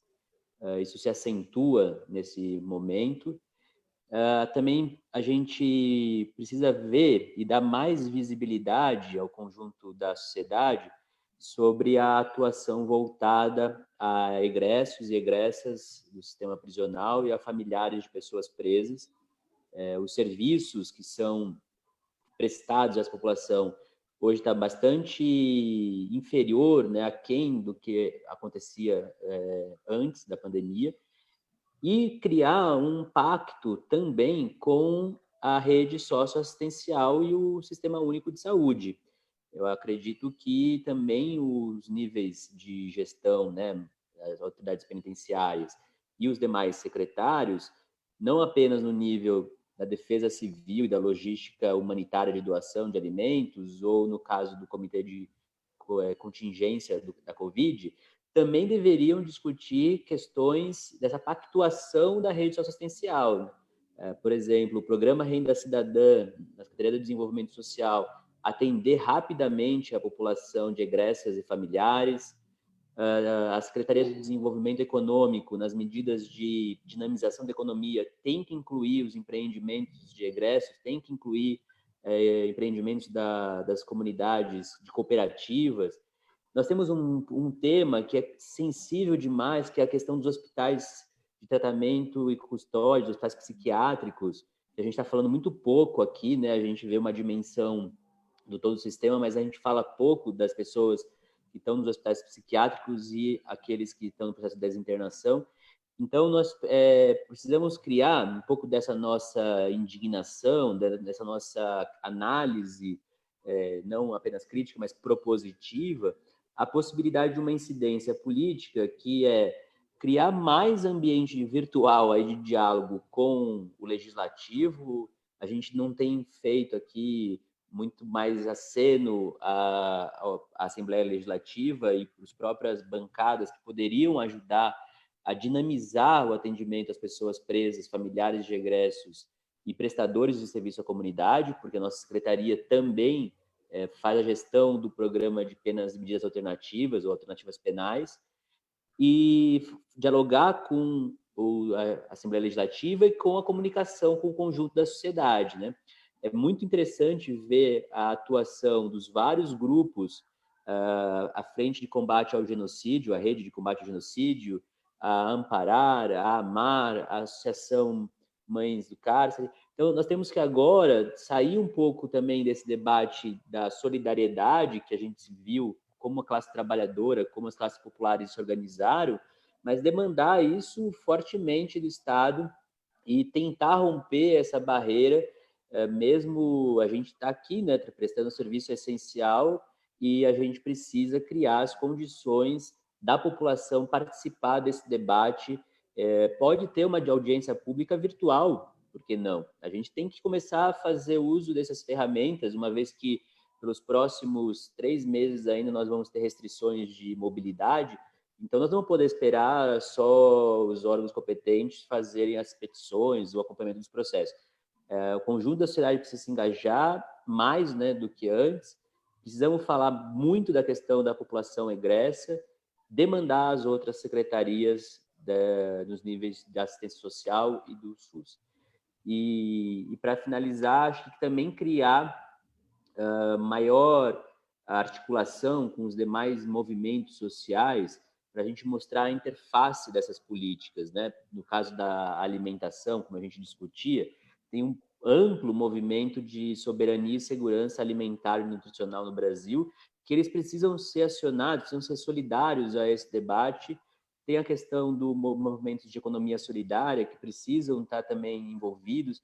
Ou seja, mais do que nunca, nós temos a oportunidade de fazer um trabalho, uma atuação transversal para superar essa visão ainda única do aprisionamento como resposta aos nossos conflitos e litígios sociais, criar um debate mais profundo também com os outros movimentos e campos da sociedade, como da cultura, para a gente fazer o enfrentamento ao encarceramento em massa, e aí sim ter uma resposta emergencial que inclua os diferentes atores nesse debate. Então, eu queria passar a palavra e começarmos agora a pensar também em umas ações propositivas para a gente construir juntos aqui também nesse debate do núcleo e com o apoio da Escola do Parlamento para a gente ampliar essas vozes e conseguir ter mais atuação articulada com a sociedade civil e os órgãos de assistência jurídica. Lembrando sempre, né, como já a Luciana já falou, mostrou na sua tese de doutorado, nós temos um tribunal de justiça que sempre está orientado a acatar os interesses do governo do Estado e do capital. Então, a gente também não pode contar com o que a gente tem da justiça no Brasil e tão pouco no Estado de São Paulo, né? Os ex-presidente do Tribunal de Justiça atualmente é secretário de Justiça e Defesa da Cidadania no Estado, um outro ex-presidente do Tribunal de Justiça do Estado é o secretário de Educação. Então, aqui no Estado de São Paulo, na província paulista, a gente tem muita dificuldade de contar com a justiça. Então, como dizia Eduardo Galeano, a justiça é que nem serpente, só pica os descalços. Então, para nós, classe trabalhadora, para nós, classes populares, comunidades negras, tradicionais e afetadas pela violência de Estado, nós vamos ter que criar outras condições da população participar na construção dessas políticas até o fim da prisão. Passo a palavra. Obrigado, André. Aproveitando que você fez uma fala já de fechamento, eu queria passar para vocês três fazerem uma fala rápida de fechamento. Sheila, se quiser comentar alguma coisa também, começa com a Sheila, passa pelo Leonardo, comentar. Carlos finaliza. Posso falar? Tudo bem? Pode falar. Pode falar. Então, em relação a... Eu acho que se a gente for perguntar para as mães hoje, né, ou mesmo qual seria a solução de imediata para resolver um pouco esse problema, seria a questão do desencarceramento, né? Acho que a liberdade dessas pessoas, já que o Estado não dá conta, né? Seria, de fato, a liberdade para eles. Mas, para quem teve a oportunidade de acompanhar uma pós-rebelião em unidades prisionais, eu acompanhei uma de Potim, ali de Aparecida, e acompanhei a do CDP de Pinheiro, Zoom e outras. O que mais angustia as famílias é a falta de comunicação. E eu me lembro que quando o CONDEP entrava nessas unidades, vários presos davam lá seu recadinho, olha, liga para fulana de tal. Não é isso, Leonardo? Vai passando os recados. Liga para fulana, liga para minha esposa, liga para minha irmã para avisar. Então, a gente saía de lá com vários recados das pessoas para dizer, fala que eu estou bem. E aí o conselho, né, Jordano? Tá aí o Jordano, que a gente trabalhou na Secretaria Municipal de Direitos Humanos, nós ligávamos para essas famílias simplesmente para dizer que estava vivo, que estava bem. Então, eu penso que se faz necessário, isso com urgência, estabelecer, cobrar do Estado essa questão da comunicação. As mães precisam saber. Aliás, a sociedade precisa saber o que está acontecendo lá dentro.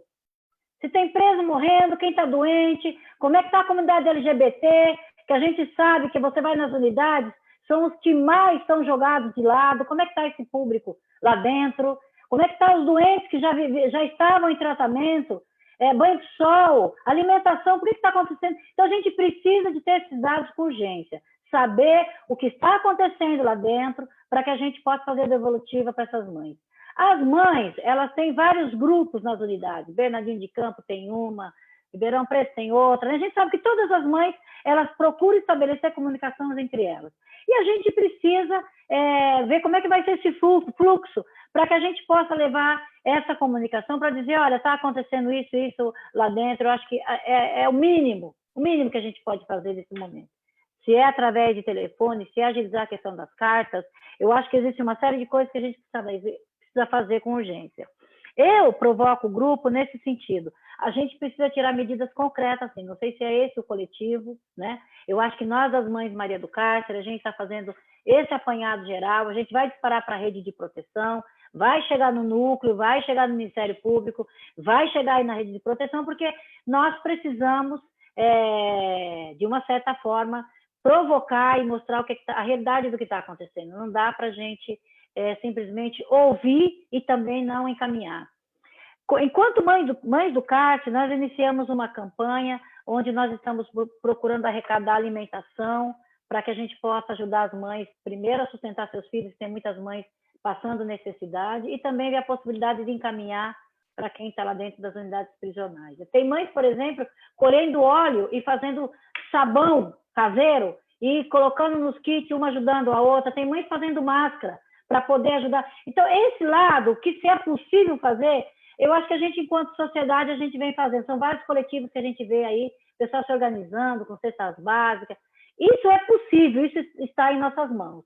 Agora, o que não está em nossas mãos é aquilo que está sob o poder do Estado, né? Então, eu acho que a gente precisa provocar e cobrar do Estado, e eu sei que a Gabriela fez aí uma série de dados que foi se coletado com os agentes, mas eu acho que a gente precisa ir um pouco mais além, né? Eu acho que nos organizar aí enquanto pessoas que são, não digo apaixonadas, mas que se preocupam com a questão de quem está encarcerado hoje, para que a gente possa fazer como acontece em épocas de rebelião, né? Pelo menos dar essa informação, olha, eu estou vivo, sabe? Eu acho que é um pouco nessa linha, né? É isso a minha contribuição.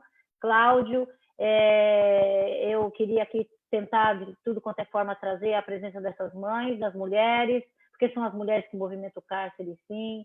Elas são muito inteligentes, não é à toa que a gente criou a ONG Mães Maria do Cárcere, que é para empoderar essas mães. Elas precisam saber da sua força e que elas, de uma forma organizada, elas podem, sim, amenizar um pouco esse sofrimento delas e das pessoas, parentes delas que estão dentro do cárcere. Eu agradeço muito, né, já fazendo as considerações finais, pelo convite, estou à disposição. Eu acho que existem outros grupos também que estão fazendo live, buscando trazer essa temática, né? Eu acho que é extremamente importante. Eu agradeço, em nome das mães, poder contribuir um pouco para que a gente possa pensar um pouco nessa população, né? Eu acho que pensar um pouco nessa população é pensar em todos nós também, né? Porque quem sai do cárcere, se não sai de uma forma tranquila, com o trabalho, né, com a sua família, com estabilidade, uma série de coisas, todos nós que estamos na sociedade também sofremos essas consequências, né? Então é um pouco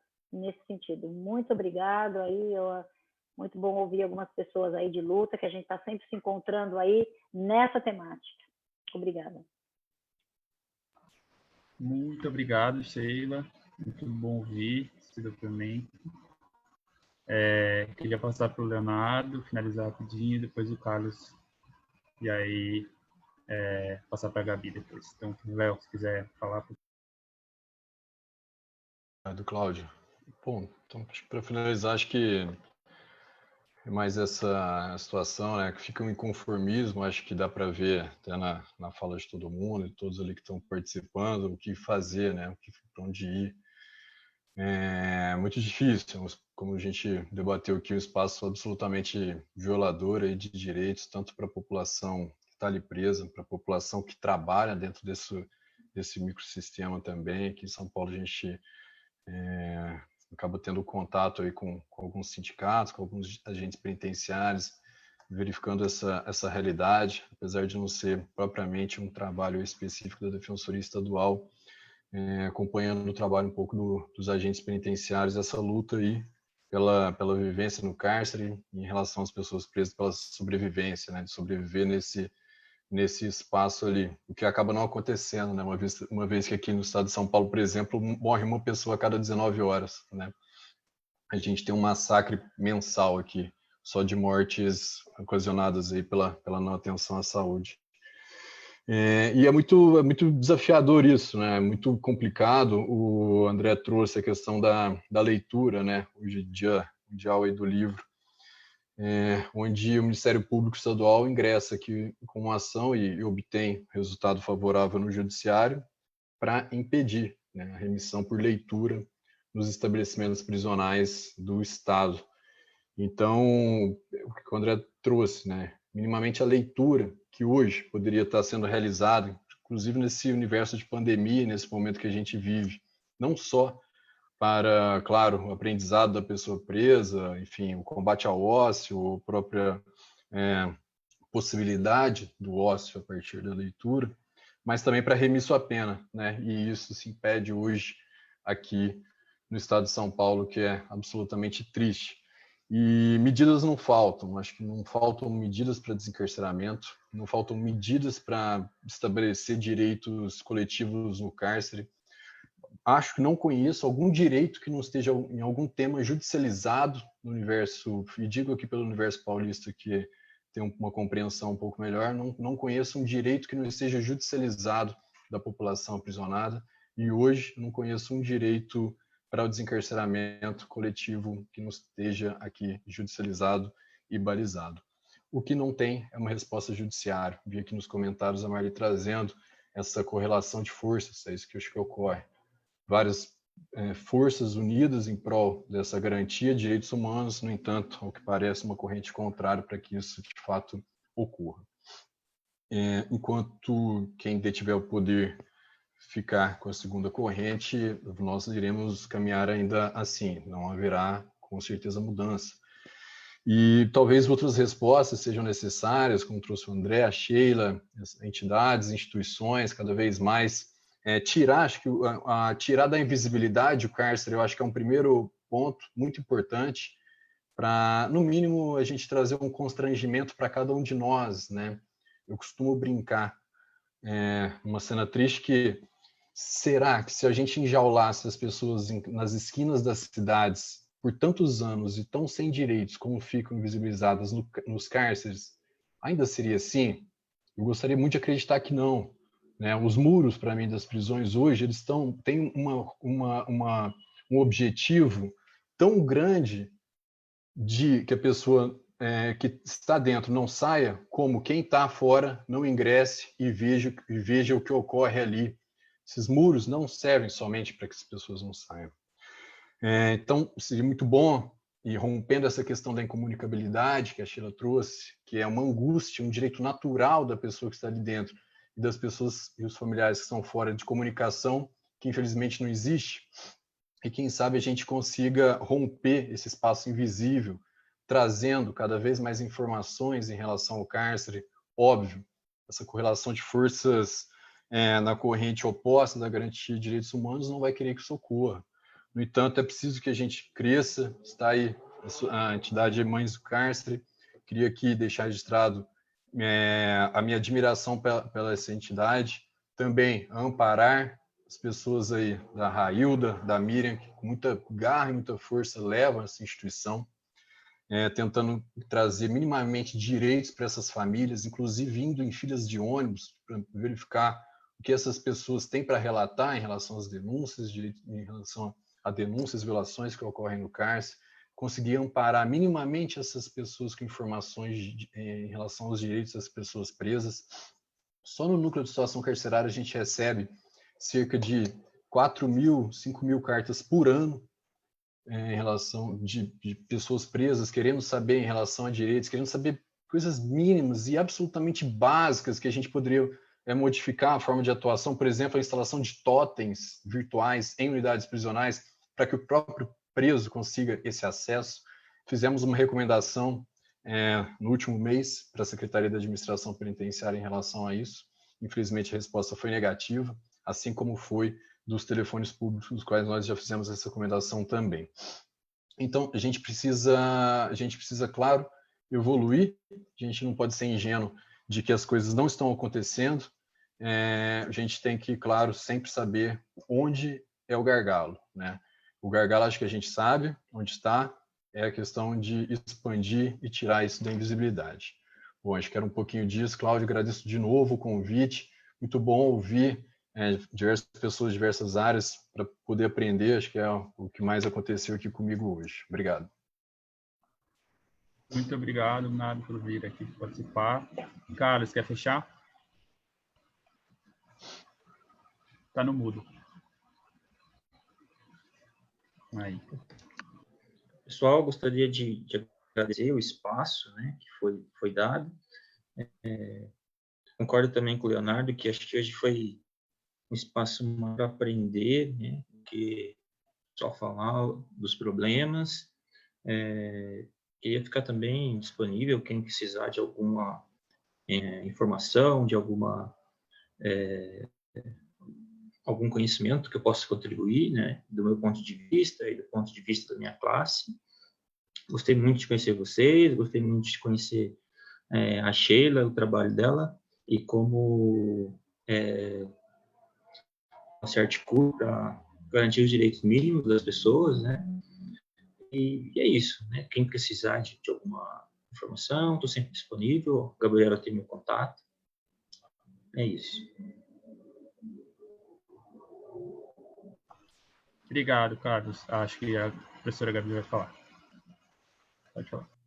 Bom, na verdade, fazer um breve encerramento aqui. Queria começar agradecendo muito a participação de vocês, Sheila, Leonardo, André e Carlos. Acho que essas conversas que a gente tem feito, a ideia é justamente a gente estar de cabeça aberta e coração aberto para escutar as diferentes percepções sobre, mas todo mundo com foco nessa ideia de que nós temos problemas muito concretos acontecendo em meio à pandemia e que a gente precisa de alguma forma dar respostas urgentes, porque a demora da resposta, nesse caso, pode significar um aumento de mortalidade, né? A gente tem coisas muito concretas para resolver, e por isso que a nossa ideia é promover essas conversas que sempre acabam pensando de maneira propositiva. Eu queria agradecer muito, porque acho que foi profundamente rico escutar vocês. Eu também aprendi muito aqui, Leonardo. Acho que essas diferentes visões foram muito interessantes, mas, ao mesmo tempo, todos vocês mantiveram uma conexão muito forte com quais são os problemas de origem que a gente precisa resolver também, né? Uma das coisas que a gente tem trabalhado aqui sempre nessas reuniões é a ideia de que a pandemia, claro que ela causa alguns problemas novos, mas acima de tudo ela explicita problemas que já existem e que às vezes a gente deixa lá embaixo do tapete, a gente não dá visibilidade para eles, e quando a pandemia aparece, esses problemas não podem ser escondidos, né? A falta de higiene, de saúde, de direitos, de proteção, tudo isso, encarceramento em massa, tudo isso são problemas absolutamente corriqueiros e históricos, quando a gente pensa só no caso da questão penitenciária no Brasil. Mas o que a pandemia mostra, ou o que ela faz, é mostrar que tudo isso é muito mais grave e muito mais crítico, né? Por exemplo, a discussão do encarceramento em massa, em meio à pandemia, a solução do desencarceramento seria uma solução de salvar vidas, né? Então, por isso tudo fica muito mais proeminente. Então, ao mesmo tempo que uma pandemia tem feito para a gente, esse é um pouco o diálogo que a gente tem tentado fazer aqui, é explicitar problemas estruturais, e acho que vocês trouxeram eles de maneira muito, muito completa e muito complexa, mas, ao mesmo tempo, a gente tem coisas muito cotidianas que a gente tem que resolver, né? O que a gente faz, por exemplo, limita a visita ou não limita a visita? Limita a entrada de produto ou não limita a entrada de produto, né? O que a gente faz com essas decisões que são cotidianas, mas que, na verdade, elas refletem problemas mais estruturais? E a nossa tentativa aqui é refletir sobre isso, e, acima de tudo, acho que queria reforçar uma coisa que o Leonardo falou agora na última fala, é dar visibilidade para esses problemas que muitas vezes parecem escondidos, né? O problema do encarceramento, é o problema do sistema penitenciário, mas na semana passada foi o problema, por exemplo, da população em situação de rua, ou o problema da população trans, que também são problemas que são invisibilizados, e a nossa ideia é um pouco dar voz e dar luz para essas questões, para que a gente possa trabalhar. Então, enfim, queria agradecer muito, eu coloco à disposição o grupo para a gente poder fazer o que tiver ao nosso alcance para dar mais visibilidade para essas questões. Reforço, a gente tem uma coluna no Estadão onde a gente pode publicar essas coisas, a gente pode promover outros debates como esses, a gente pode fazer pesquisas dentro do Núcleo da Burocracia, temos aí mais ou menos uns 20 pesquisadores fazendo coisa, a gente pode fazer pesquisas e ajudar vocês no que vocês precisarem, de informações técnicas, acadêmicas, enfim, a gente super se coloca à disposição para aprofundar esses diálogos.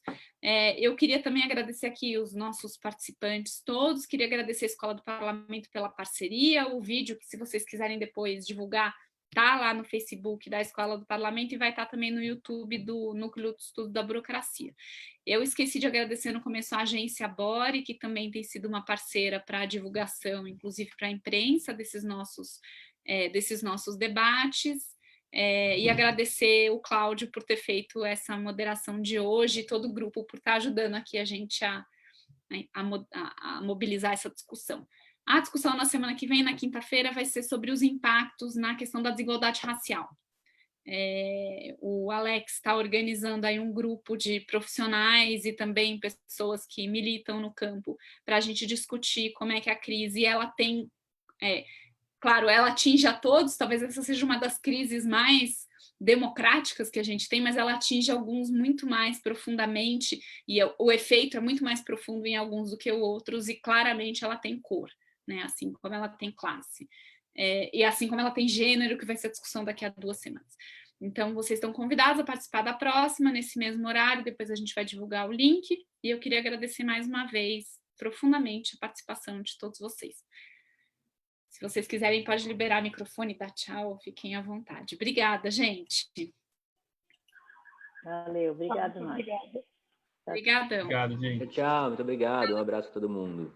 Gente, se vocês tiverem links sobre as campanhas que vocês têm participado, quiserem, por favor,